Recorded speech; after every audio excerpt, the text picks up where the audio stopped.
నమస్తే అమ్మ. వస్తుంది. ఏపీలో నెక్స్ట్ సీఎం ఎవరు అవుతారు అనుకుంటున్నారు? జగన్ రెడ్డినండి. ఎందుకు జగన్ గారు అనుకుంటున్నారు? అంటే ప్రతి ఒక్కరికి సాయం చేస్తున్నారు కాబట్టి జగన్ రెడ్డినే వస్తారండి.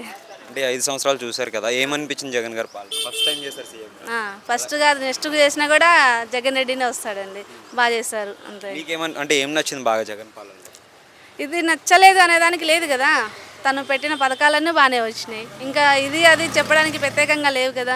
పిల్లల కానించి లేదంటే కాలేజీలో, స్కూల్లో, నెక్స్ట్ అదే వైద్యం మొత్తం ఉద్దురాలకి అంటే ఎంత 300, 500 నుంచి 3000 దానికా పింఛన్లు చేశారు.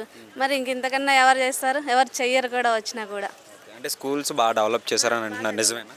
బాగా డెవలప్ చేశారండి, బాగున్నాయి. ఇంకేం నచ్చిందంటే పథకాలు ఇస్తున్నారు నవరత్నాలు అని చెప్పేసి, అవి ఎలా ఉన్నాయి? అన్నీ బాగున్నాయండి, ఇది అని చెప్పేదానికి లేదు, ప్రతి ఒక్కటి బాగానే ఉన్నాయి. కొంతమంది ఈ పథకాలు అందట్లేదు అని చెప్పేసి కొంతమంది అంటున్నారు కదా, నిజమేనా? అందని వాళ్ళు ఎవ్వరూ లేరు. అర్హులు కాని వాళ్ళకే ఇవ్వట్లేదు కానీ ప్రతి ఒక్కరికి ఇస్తున్నారు. ఇవ్వని వాళ్ళు ఎవరు లేరండి, ప్రతి ఒక్కరికి ఇస్తానే ఉన్నారండి. హాస్పిటల్స్ ఎలా ఉన్నాయండి అప్పటికి ఇప్పటికి? చాలా డెవలప్ అయిందండి, బాగున్నాయండి, చాలా బాగున్నాయండి. ఇది అంటే ఇంతకుముందు హాస్పిటల్లో వెళ్ళాలంటేనే ఇరిటేషన్గా ఉండేది, కానీ ఇప్పుడు అలా కాదు. ప్రతి ఒక్కళ్ళు వెంటనే రియాక్ట్ అవుతున్నారు, బాగా చూస్తున్నారు, ఇబ్బందే లేదు. కానీ మళ్ళీ నెక్స్ట్ కూడా జగన్మోహన్ రెడ్డి గారు వస్తారండి. ఇంకొకటి, స్కూల్స్లోని పిల్లలకి ట్యాబ్స్ ఇవ్వడం కానీ స్క్రీన్స్ పైన క్లాసెస్ చెప్పడం ఎలా ఉంది? బాగుందండి, ఇచ్చారండి, మా బాబుకి కూడా ఈ సంవత్సరం ఇచ్చారు, బాగుందండి.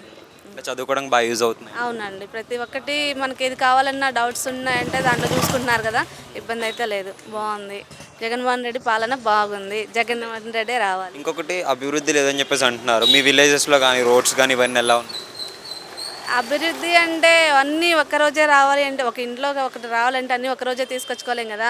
ఒకటి 1 బై 1 చేసుకుంటూ వస్తున్నాడు, కానీ ఇంతకన్నా అభివృద్ధి చేయాలంటే ఇంకేం చేయలేరు. అంటే రోడ్లు వేస్తున్నంత మాత్రం అభివృద్ధి వచ్చినట్టేనా? లేదు కదా.